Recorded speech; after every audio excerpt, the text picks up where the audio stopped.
On va poursuivre ce matin dans l'Épître aux Romains. On était dans la section des chapitres 6, 1 à 23. Et on ne relira pas le passage, mais j'aimerais qu'on regarde quelques points ce matin en rapport avec ce passage-là, surtout en introduisant le repas du Seigneur. Le repas du Seigneur qui dans le fond, les apôtres, on voyait que les disciples de Jésus, Jésus fait ceci en mémoire de moi toutes les fois que vous boirez et mangerez ce pain et boirez cette coupe.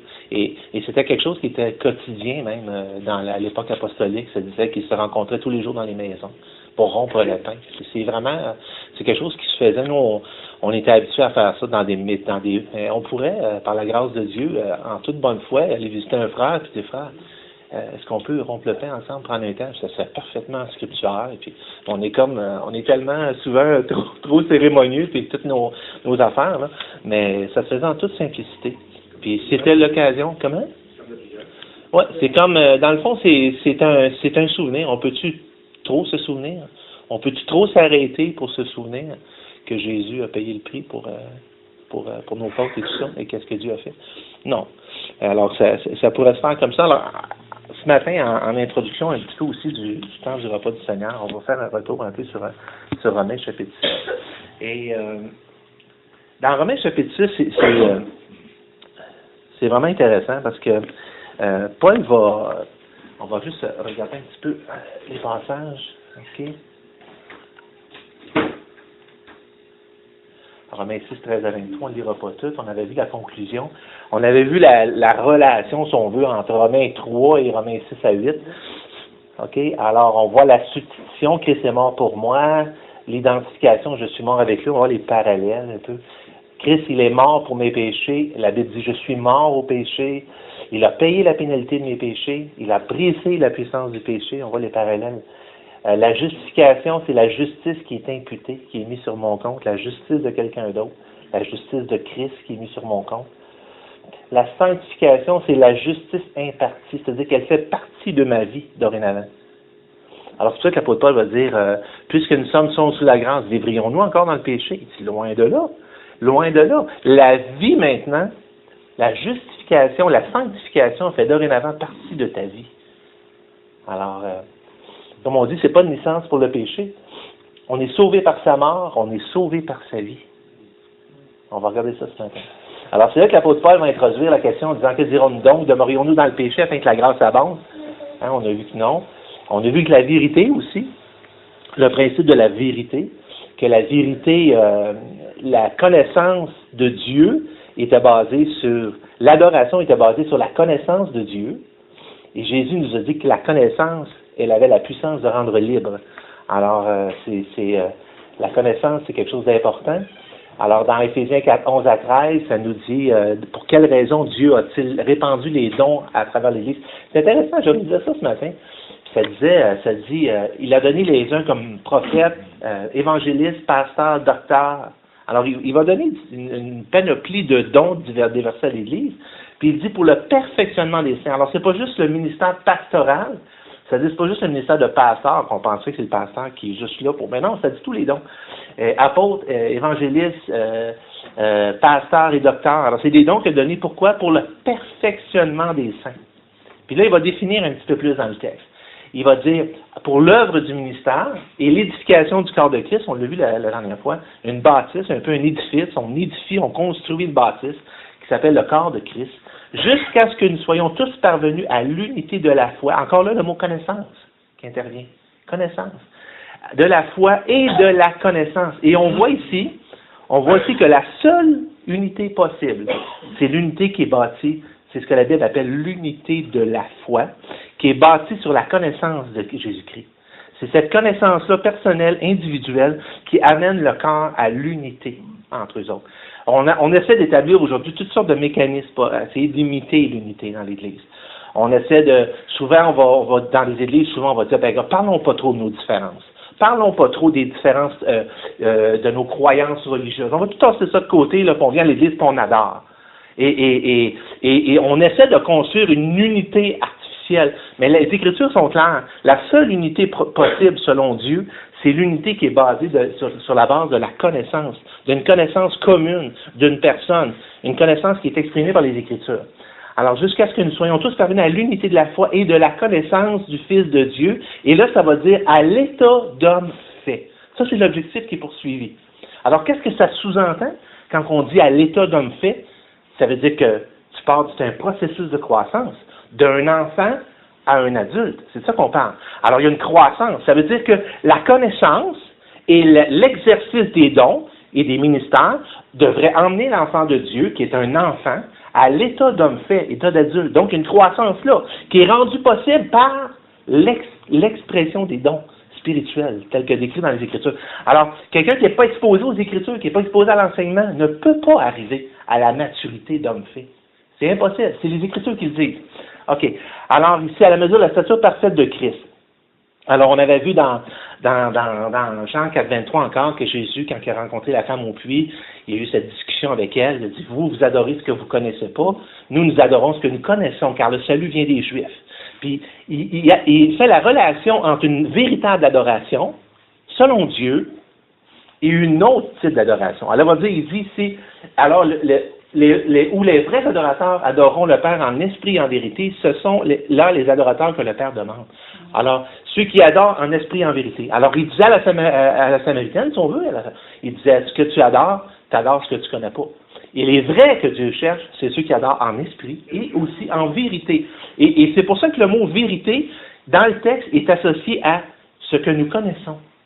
Le mot vérité est associé à la connaissance. C'est impossible d'adorer Dieu. Si j'adore un autre Dieu que le Dieu tel que décrit dans les Écritures, tel qu'il se présente à nous, je suis en train de me bâtir une idole. C'est des idoles. Et on en a toutes sortes d'idoles dans notre vie. Hein? Souvent, c'est facile. On pense ces idoles, on voit les grosses statues, puis on dit, ah, ça, c'est une idole. Mais une idole, là, c'est tout ce qui n'est pas l'honnête et sincère représentation du Dieu vivant. Et tout ce qui est hors de cette présentation-là, telle que les Écritures nous le présentent. Alors, ça peut prendre la place, ça peut prendre différentes formes dans notre vie. Souvent, on se fait un Dieu sur mesure. On se fait un Dieu sur mesure. Tu sais, dans l'ancienne Mésopotamie, puis dans l'Antiquité, souvent, les gens avaient plein de petites statuettes. Vous savez, si vous avez vu, je me souviens plus c'est dans quel film, là, je sais pas si c'est Abraham, puis Abraham qui part de Ur en Chaldée, puis il dit à un moment donné, il dit, quel Dieu adores-tu? Eh bien, il dit, j'adore un seul Dieu. Non, ça, c'est l'histoire de Joseph. Il dit, j'adore un seul Dieu, wow. OK, c'est pas gros, c'est un seul Dieu. Parce qu'ils ont tous des petits dieux sur mesure. Puis un petit Dieu sur mesure, je peux m'en faire un, parce que si je sors de l'expression des Écritures, mais je dis, non, moi, mon Dieu, là, mon Dieu, là, n'attend pas de moi que j'entre dans cette connaissance-là. Moi, mon Dieu, il n'a pas besoin de ça. Ça, c'est un Dieu qui est différent des Écritures. Ça devient une idole. C'est simple, hein? Ça prend toutes sortes de formes dans nos vies. Dès l'instant qu'on sort du Dieu tel qu'il se présente, ça peut devenir un idole. C'est sûr qu'on voit le mot idole comme étant quelque chose qui, dans notre liste de priorités, passe avant Dieu. Il y a cette facette-là aussi. Dès l'instant qu'on fait passer quelque chose au-delà de Dieu, ça prend la forme d'une idole dans notre vie. Ça peut être l'argent, ça peut être nos enfants, parfois, ça peut devenir une forme d'idolâtrie. Ou ce que nos enfants, ça, Jésus a dit, celui qui aimera son père, sa mère, son fils, ça fait plus que moi. Alors, c'est Dieu qui doit venir en premier dans notre vie. Alors, mais si on fait passer d'autres choses, ça peut être n'importe quoi. Ça peut être notre sécurité, ça peut être nos priorités, ça peut être la gestion de notre temps, ça peut être à peu près toutes sortes de choses qu'on peut chevaucher à la place de Dieu dans notre vie. Et ça peut devenir une forme d'idole aussi. Alors, l'idolâtrie, ça revêt plusieurs formes comme ça, mais on voit que les vrais adorateurs que Dieu veut, c'est ceux qui adorent ce qu'ils connaissent. Adorent ce qu'ils connaissent. Alors ça, on avait vu le passage ici. Et on va voir ce matin que l'apôtre Paul va utiliser deux illustrations. Dans le chapitre 6, il y en a plusieurs, mais deux principales. Il va parler du baptême. Il va utiliser l'illustration du baptême et aussi l'illustration de la relation maître-esclave. Maître-esclave et baptême. Il va utiliser ces expressions-là dans des formes qu'on n'est pas habitués, nous autres, d'entendre. OK? Alors, on avait vu le passage. Alors ici, encore là, en parlant du baptême, il va nous dire ici au verset 6.2, il va utiliser le terme « nous qui sommes morts au péché ».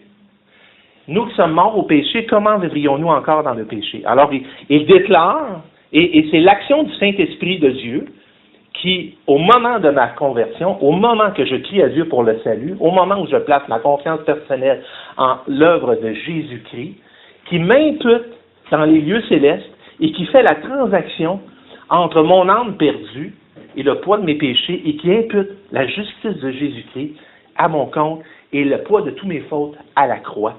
C'est cette transaction-là, c'est une des facettes des réalités spirituelles que nous devons accepter par la foi, parce que la Bible le proclame. Alors, Dieu fait cette transaction-là, et c'est l'action du Saint-Esprit, une des interventions de l'Esprit de Dieu qui se passe. Au moment de ma conversion, là, il y a plein de choses dans les lieux célestes qui se passent. Je suis baptisé en Christ. La Bible va utiliser cette phrase. Vous avez été baptisé en Jésus-Christ. Baptisé, c'est baptisé, moi, le baptême, c'est dans l'eau, le baptême. Vous allez voir le sens du mot baptême. Là. Vous allez voir ce que ça dit. Alors, loin de nous qui sommes morts au péché, comment vivions-nous encore dans le péché? Alors, c'est ici dans le passage. Il y a, il dit tous, nous tous, qui avons été baptisés en Jésus-Christ, c'est en sa mort que nous avons été baptisés. Alors ici, là, ça ne parle pas du baptême d'eau. OK? Ça ne parle pas du baptême d'eau. Ça parle d'un autre baptême. Ça parle de... Le baptême d'eau, c'est l'expression extérieure de quelque chose qui devrait s'être produit à l'intérieur. C'est ça la signification du baptême d'eau. C'est quelque chose d'extérieur que je veux rendre visible, par obéissance au Seigneur Jésus-Christ, que je veux rendre visible à plusieurs, qui s'est produit à l'intérieur. Le baptême d'eau n'a aucun pouvoir de salut. Le baptême d'eau, ça sauve personne. Le baptême d'eau, ça perd personne. Ce qui perd les gens, c'est si la personne n'a pas été baptisée de l'Esprit. Parce que le baptême de l'Esprit de Dieu, c'est le moment où, justement, par la foi, je reçois Christ et que Christ m'impute, Dieu m'impute la justification. C'est l'action spirituelle qui se produit dans les lieux célestes. C'est invisible à nos yeux. On doit l'accepter par la foi parce que la Bible le décrit. Elle dit qu'au moment de mon salut, il y a plein de choses. Je suis passé d'enfant, d'étranger à co-héritier du royaume de Christ. Je suis passé d'enfant de ce monde à enfant de Dieu, à fils par adoption. J'ai été adopté. Il y a plein de choses qui se sont produites dans les lieux célestes au moment que j'ai crié à Jésus-Christ pour le salut de mon âme. Plein de choses invisibles. Et c'est l'action de ce Saint-Esprit-là, du Saint-Esprit de Dieu qui a tout accompli dans les lieux célestes. C'est pour ça qu'une personne qui n'a pas le baptême de l'Esprit ne peut pas être sauvée. Mais c'est inhérent au salut. C'est une action invisible. Alors, les gens, souvent des enseignements, comme on parlait, moi, j'attends là, je n'ai pas été baptisé du Saint-Esprit. Mais si tu n'as pas été baptisé, tu as un méchant problème. Parce que si tu n'as pas été baptisé, tu n'es pas sauvé. Vous comprenez? Parce que c'est l'expression du baptême qu'on va employer. Souvent, on va penser que le baptême, là, on va confondre plénitude du Saint-Esprit avec baptême du Saint-Esprit. Si vous êtes avec nous les mardis soirs, on va adresser ça dans les semaines qui vont venir. On va parler de la différence entre le baptême et la plénitude du Saint-Esprit. On va adresser ces choses-là. Les gens confondent plénitude avec baptême. C'est comme si après leur salut, ils attendent un deuxième événement. Quelque chose qui va se produire, là, une émotion extraordinaire dans leur vie, là, ils vont être baptisés. C'est pas la description du baptême du Saint-Esprit dans les Écritures. La description du baptême, c'est quelque chose d'invisible. Et c'est une transaction, c'est une action surnaturelle du Saint-Esprit de Dieu sur ma vie, en tant que pécheur repentant. Alors, c'est comme ça. Alors, l'apôtre Paul va dire, ignorez-vous que nous qui avons été baptisés, c'est en Jésus, c'est en sa mort. On a été baptisés en sa mort. On a été baptisés en sa mort. Et c'est là tout le sens du baptême spirituel. Alors, qu'est-ce qui s'est passé? Si on s'en réfère un peu au baptême d'eau, on voit la personne qui est debout, qui est cantée, qui est baptisée, elle est immergée, complètement immergée. Et qu'est-ce que ça représente? Ça représente la mort et l'ensevelissement avec Jésus-Christ. Vous avez tous été, si vous êtes nés nouveaux ce matin, vous avez tous été enterrés avec Jésus-Christ. Vous êtes morts à la croix en Jésus-Christ. Et si cela n'eût été, vous seriez perdus dans vos péchés. Et si cela n'eût été, vous seriez perdus dans vos péchés. Et il fallait que Dieu juge le péché sur ma vie. Il fallait que Dieu applique la sentence du péché sur ma vie. Et comment cela a été fait? J'avais deux choix. Soit que je payais la facture moi-même, ou j'acceptais la facture qui était payée par quelqu'un d'autre.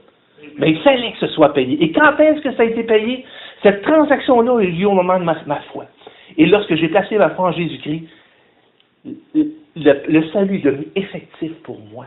Il s'est appliqué à moi. Et dans les lieux célestes, dans l'invisibilité, dans les choses qui sont non visibles, il y a des choses qui se sont produites à ce moment-là. Et une de ces choses-là, c'est que j'ai été identifié avec Christ.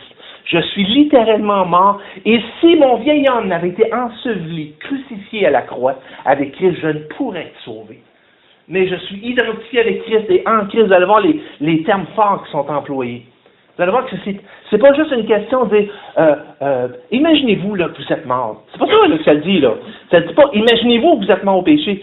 Considérez, que reconnaissez, vivez comme cette réalité spirituelle-là que les Écritures nous disent. Et si nous n'avions été jugés à la croix en Christ, nous serions complètement perdus. Il fallait que Dieu applique la sentence du péché. Et c'est ce qui a été fait. Alors on était baptisés, immergés dans la mort, associés, identifiés à Jésus-Christ à la croix. C'est ce que le salut fait par la foi. Alors on voit Jésus qui va dire dans Marc 1,8, non, c'est Jean-Baptiste ici qui parle, il dit, moi je vous ai baptisé d'eau, puis là, il va parler de Jésus qui s'en vient. OK? Il y avait le baptême de Jean-Baptiste à l'époque, on le sait, mais il y avait il y avait un autre baptême. Il dit, celui qui va vous baptiser, il va vous baptiser du Saint-Esprit. Ça, c'était le ministère tout particulier de Jésus. Jésus était venu pour baptiser de l'Esprit. Et le baptême veut dire quoi? C'est toujours la même chose. C'est un changement, c'est une identification. Et c'est ça qui se passe. Alors Jésus était annoncé, était attendu. Et c'est pour ça que ça va dire, je pense que c'est dans Jérémie, j'oublie toujours le passage, et ça dit, dans ces jours-là, dit l'Éternel, j'écrirai mes lois dans leur cœur. Je créerai un cœur nouveau. J'écrirai les lois dans notre... Ça fait partie. Puis on va voir qu'en ce moment, si vous êtes un enfant de Dieu ce matin, en ce moment, il y a quelque chose qui devrait être en train de grandir dans votre vie. À partir du jour où vous avez reçu Christ dans votre vie, que vous êtes né nouveau, il y a quelque chose, il y a une semence qui a été semée, qui devrait être en train de grandir dans votre vie. Il y a quelque chose qui devrait de plus en plus prendre la place. Il y a une transformation à partir de l'intérieur qui devrait s'opérer. Parce que la Bible le dit. Et l'apôtre Paul va dire ici dans Colossiens, il dit, vous êtes morts, car vous êtes morts. Il ne dit pas considérez-vous comme morts. C'est un fait. Vous êtes morts et votre vie, elle est cachée en Christ. Votre vie, elle est cachée en Christ. Quand votre vie paraîtra, alors vous paraîtrez encore ici dans la gloire. Vous paraîtrez avec lui. Qu'est-ce que ça dit? On va voir d'autres passages qui en parlent. Ce que ça dit, c'est qu'il y a quelque chose dans l'enfant de Dieu qui est en train de se produire. Il y a une vie nouvelle qui a débuté, et cette vie nouvelle-là devrait, par l'exposition, par l'enseignement, par la marche dans la foi, devrait prendre de plus en plus de place en nous pour ne laisser transparaître que Jésus-Christ. Que Jésus-Christ. C'est la vie de Dieu, c'est la naissance de Dieu et la vie de Dieu qui devient de plus en plus manifeste. L'apôtre Paul va employer toutes sortes de langages pour dire ça. Alors encore là, on voit le baptême. Alors on voit un des aspects du baptême de l'Esprit, c'était d'unifier le corps de Christ. On voit ça ici. Alors de faire un seul corps spirituel en Jésus-Christ. OK?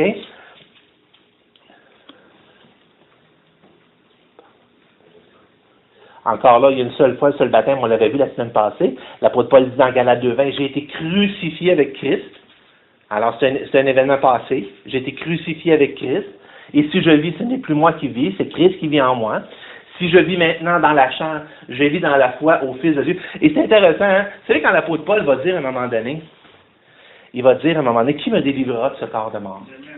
Et j'avais lu un commentaire un jour qui disait que parmi les nombreuses tortures que les Romains pouvaient imposer, il y en avait une qui consistait à attacher un cadavre sur quelqu'un et de le laisser attacher sur la personne qu'elle devait porter tout le long que le cadavre se décomposait.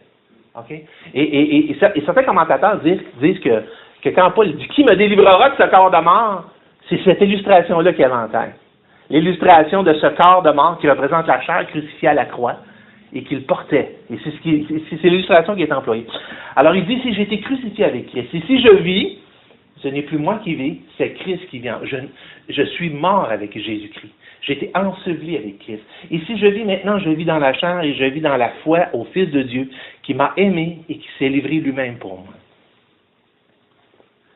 On était ensevelis, OK? On était ensevelis avec lui par le baptême en sa mort. On était identifiés dans sa mort, dans sa crucifixion. On était aussi, OK, ça c'est le passage d'après ici. On était ensevelis avec lui par le baptême en sa mort. Nous sommes devenus une même plante avec lui.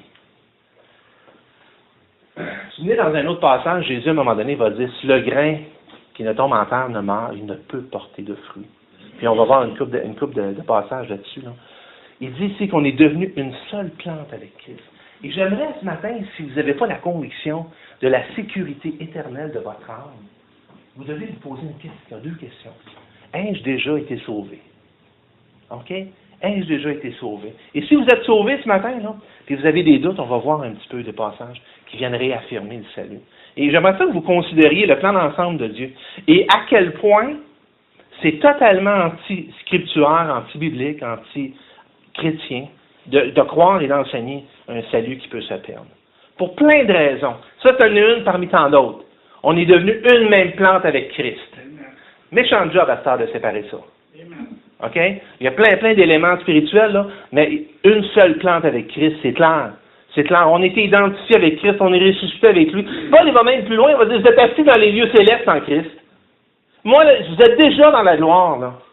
Vous savez, nous, on a une conception linéaire du temps. Hein? On a vraiment une conception linéaire du temps.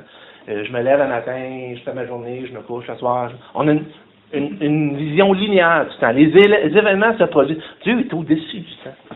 Dieu voit le commencement et la fin. Ça nous dépasse. Hein? J'espère que ça vous dépasse. Moi, ça me dépasse. Mais Dieu est au-dessus du temps. Alors, comment Dieu perçoit le temps? Comment Dieu voit les événements? Comment Dieu voit les choses? C'est toutes des notions qu'on n'a pas ici. Mais ça nous dit qu'on est devenu une seule plante avec lui. Par la conformité en sa mort. On était totalement identifié en Christ en sa mort. Et c'est ça le passage que je vous disais dans Jean 12, 24. Et en vérité, je vous le dis, si le grain de blé qui est en terre ne meurt, il reste seul. Mais s'il meurt, il porte beaucoup de fruits. À ce moment-là, dans Jean chapitre 12, Jésus parlait de sa vie à lui, tout particulièrement. Il parlait de sa vie qu'il allait donner, puis qu'il allait porter beaucoup de fruits. Mais par extension aussi, on sait que le grain qui meurt en terre, puis l'apôtre Paul va employer cette illustration-là un petit peu plus loin pour faire l'analogie entre les deux. Alors, il dit, si le grain ne meurt, il reste seul, mais s'il meurt, il porte beaucoup de fruits. Encore là, toujours l'illustration de la semence, des grains. Alors, il nous dit ici dans 1 Corinthiens chapitre 15, on va parler du repas du Seigneur ce matin. Et dans le contexte de 1 Corinthiens chapitre 15, l'apôtre Paul va dire, mais quelqu'un dira, comment les morts ressuscitent-ils? Et avec quel corps reviennent-ils?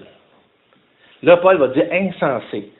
Ce que tu sèmes ne repent point vie. Je viens de planter mes semences. Je viens de planter mon jardin. J'ai pris une enveloppe, c'est marqué betterave dessus. Je rouvre l'enveloppe, puis je plante mes semences. Je suis quasiment sûr à 100% que ce qui va sortir au bout, là, ça ne sera pas une graine de betterave. OK? C'est ça l'illustration qui est donnée. Là. Ce que tu plantes en terre, c'est pas ce qui sort. C'est une autre forme. Là. Alors, Jésus va dire ici, Paul va dire ici, ce que tu sèmes ne repent point vie s'il ne meurt. Et ce que tu sèmes, ce n'est pas le corps qui naîtra. C'est un simple grain de blé, peut-être, ou de quelque autre semence.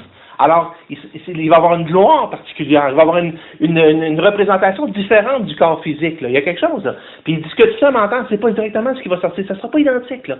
On va pouvoir le voir. On le voit ça, une image de ça, c'est quand Jésus est ressuscité. Vous regardez quand Jésus est ressuscité à 2 reprises, il est vu par d'autres personnes. À un moment donné, il est vu par les pécheurs un peu plus loin, dans les Actes. Je pense début des Actes, ou fin de l'évangile de Jean, où ce qu'il voit de loin, puis il n'est pas sûr, puis Jésus il est sur le bord en train de faire cuire du poisson, puis il le regarde, puis non, je suis Jésus, puis il semble qu'il y a quelque chose qui a changé. Parce qu'il y a comme un doute. Les gens sur la route d'Emmaüs, les disciples sur la route d'Emmaüs, marchaient avec. Ils s'en allaient sur la route, marchaient avec. Puis il parlait avec, puis qu'est-ce qui s'est passé à Jérusalem? T'es pas au courant? Coudonc, t'es seul à pas être au courant? Tu savais pas qu'on attendait le Messie, puis on pensait bien que ce Jésus-là, c'était notre Messie? Puis ça a l'air que... Puis là, ça dit, il leur ouvrit les yeux. Là, ils ont compris. Puis un autre passage aussi. Ça dit qu'une des, je pense que c'est Marie-Madeleine, une des femmes qui l'a vu au tombeau. On pensait que c'était jardinier au début. Fait qu'il y avait quelque chose qui avait changé. Alors, c'est sûr qu'il y a quelque chose qui va changer. Est-ce qu'on va se reconnaître? Oui. Parce qu'on voit que sur le mont de Transfiguration, dans les évangiles, on voit que les disciples reconnaissaient Abraham, Moïse, puis je me souviens plus quel autre aussi. Il y avait 3 personnages sur la montagne. Alors, on voit qu'il y avait une certaine reconnaissance, mais différente. Alors, le grain, toujours cette illustration-là, s'il n'est semé en terre, s'il ne meurt, il ne peut porter de fruits.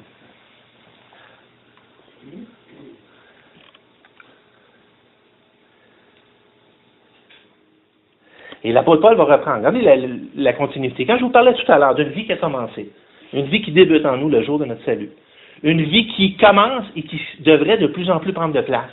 Et l'apôtre Paul dit, c'est pourquoi nous ne perdons pas courage. Et lors même que notre vieil homme extérieur se détruit, notre homme intérieur, il parle d'un homme intérieur, là. Il parle d'une réalité à l'intérieur qui est en train de se construire. Puis c'est pour ça que Paul tout à l'heure dans Colossiens va dire, et quand Christ, notre vie paraîtra, nous paraîtrons aussi. Qu'est-ce qui va se passer?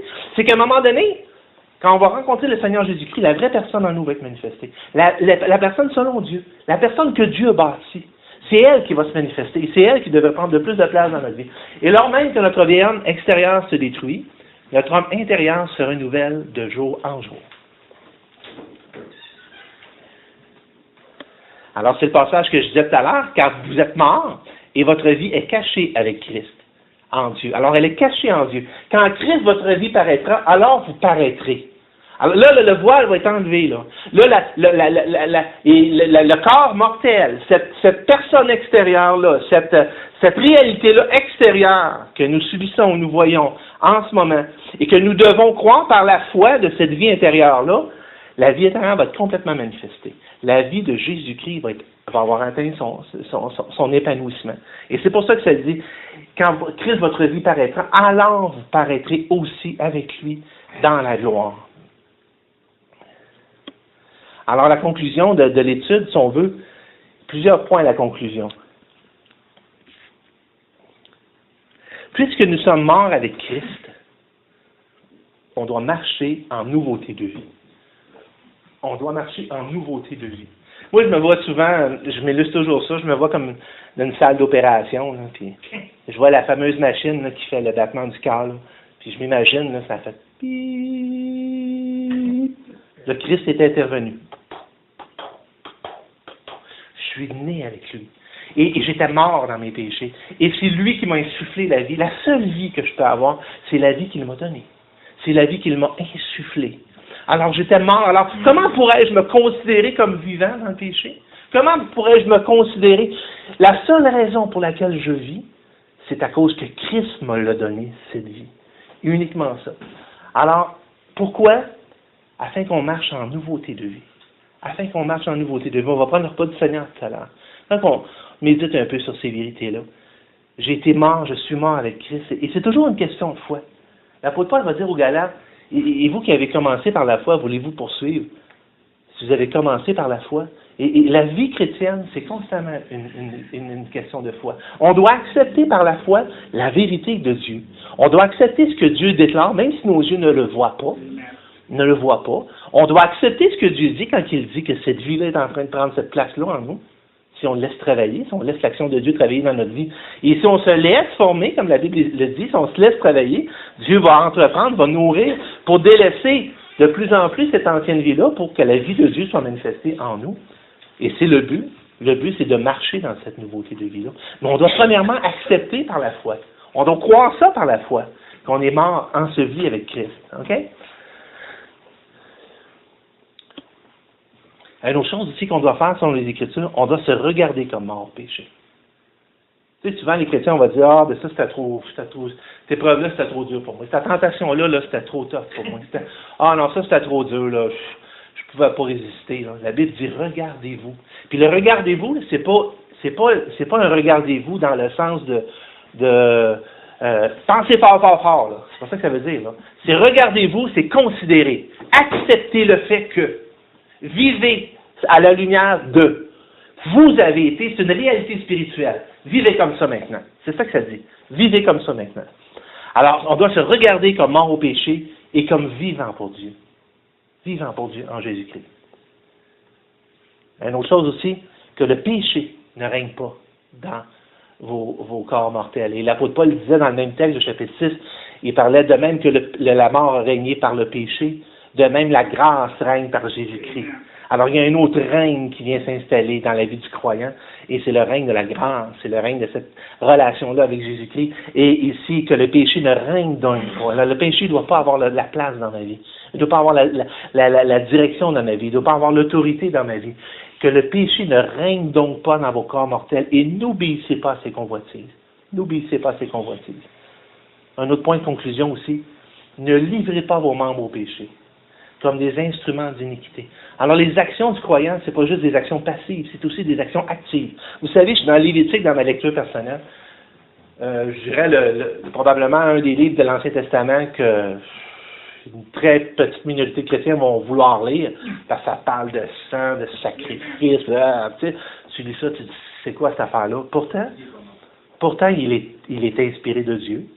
Pourtant, il est l'explication de la nature même de toute l'œuvre de Christ, qui était présentée dans l'Ancienne Alliance. Et c'est intéressant parce que dans l'Ancienne Alliance, il y avait toutes sortes de sacrifices dans Lévitique, dans le livre de Lévitique, toutes sortes de sacrifices. Il y avait des sacrifices pour le péché. On se souvient que le souverain sacrificateur, une fois l'an, devait faire l'expiation pour tous les péchés de la nation. Il y avait aussi des offenses qui devaient être expiées par le sang de bouc, de brebis. Il y avait toute cette impression. Alors, il y avait des sacrifices donnés pour le péché, mais il y avait aussi ce qu'on appelait des offrandes volontaires. Il y avait les deux, là. L'offrande volontaire, c'était pas comme, il fallait que ça vienne du cœur, là. Il fallait que ça vienne de la personne. Il fallait qu'elle donne, mais Dieu avait donné quand même des conditions. Il avait dit, tu donneras pas, c'est pas parce que c'est une offrande volontaire que tu vas donner ta brebis boiteuse, tu vas donner le meilleur de ton troupeau. Tu sais, Dieu avait donné des balises à ça. Mais, on voit qu'il y avait des offrandes volontaires, puis il y avait des offranses de péché. Vous savez, sur la Nouvelle Alliance, là, il n'y en a plus d'offrandes. Il n'y en a plus d'offrandes pour le péché. C'est fini. Il n'y en a plus d'offrandes. Il n'y a rien que je peux donner à Dieu pour être sauvé. Rien que je peux donner à Dieu pour être sauvé. Il n'y a rien que je peux donner à Dieu pour rester sauvé. Pourquoi? Parce que ce qui avait besoin d'être donné, ça a été fait. Christ est le seul qui a offert sa vie pour mes péchés. C'est lui, c'est à travers lui que j'ai cette... Maintenant que je suis une nouvelle personne, maintenant que je suis un enfant de Dieu, je devrais maintenant... Dieu nous invite à offrir des offrandes volontaires. Et qu'est-ce que ça dit? Ça nous dit d'offrir, de se donner nous-mêmes à Dieu. Dieu nous interpelle, là. Que tes mains, que ta bouche, tes membres, que tes mains, que ta bouche, donnez-vous comme étant vivants de mort que vous étiez et offrez à Dieu vos membres comme des instruments de justice. Il va le dire aussi dans Romains un peu plus long, chapitre 12, verset 1. Il va dire, je vous exhorte par les compassions de Dieu, par l'amour que Dieu a eu pour vous, par la manifestation de la grandeur de l'amour de Dieu, sur la base de ce que vous avez considéré des Romains dans les chapitres précédents, sur la base de tout ça, là, je vous exhorte par les compassions de Dieu à offrir vos corps comme un sacrifice vivant, comme un sacrifice agréable. Si vous dites Lévitique, les mots agréables, vous allez voir ça revenir, là. Ça va être familier dans votre langage. Alors, comme un sacrifice vivant, agréable à Dieu, ce qui sera de votre part un culte raisonnable. Mon corps, ma bouche, mes paroles, mes actions, mes comportements deviennent quoi? Des offrandes à Dieu. Des offrandes volontaires à Dieu. C'est comme ça que Dieu l'aperçoit. Donnons ensemble notre vie comme... Alors, c'est pas mal la conclusion pour cette section-là. J'aurais aimé développer encore beaucoup plus. Il y en a encore des points à donner. Et je reviendrai peut-être pour la question, tout ce qui touche l'autre aspect, l'autre image qui est employée, celle d'esclave. Et c'est un terme qu'on emploie très peu aujourd'hui. Puis beaucoup de versions de la Bible vont en avoir changé pour serviteur, pour plusieurs raisons, principalement par rapport à la période d'esclavagisme, où on a peur d'utiliser ce terme-là, mais le mot qui est employé dans le grec, c'est doulos, qui veut dire vraiment, c'est vraiment le terme d'esclave. Et Paul va se qualifier comme ça. Puis l'apôtre Paul va parler dans la section de Romains 6, qu'on verra peut-être la semaine prochaine, va parler de qui nous étions esclaves, de qui dominait notre vie, et de qui maintenant vient dominer notre vie. Et dans le fond, il y a un changement qui est opéré en 2 mètres. Mais il y a un changement qui est opéré. Mais mon attitude, mon service demeure le même. Mais j'ai changé de maître. On va voir ça un petit peu plus loin la semaine prochaine. On va ça qu'on parte le chant un petit peu de...